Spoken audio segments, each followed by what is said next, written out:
Hi friends, insight number 32. This is the 3 R's. And when we notice that we're getting tired, or we are making mistakes, or we are getting short with other people, or we are just don't have the patience, 3 R's come to mind. It's time to recover. So that means we need renew and restore. And that's needed a lot. I like to think about it as though we are master skiers going down a mountain and we get off track. And when we get off track, we tend to slow down a little bit if we are amateurs and regroup our form so that we can get back in the groove, back in our posture that works, that keeps us strong.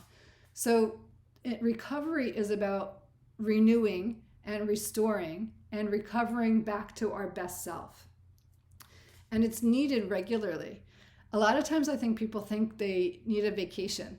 And vacations are awesome, but wouldn't it be nice to go on vacation not because you needed to, but because you wanted to?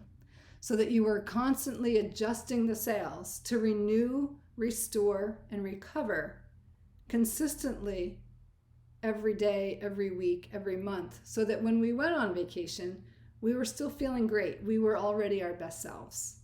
Wouldn't that be awesome? What do you think?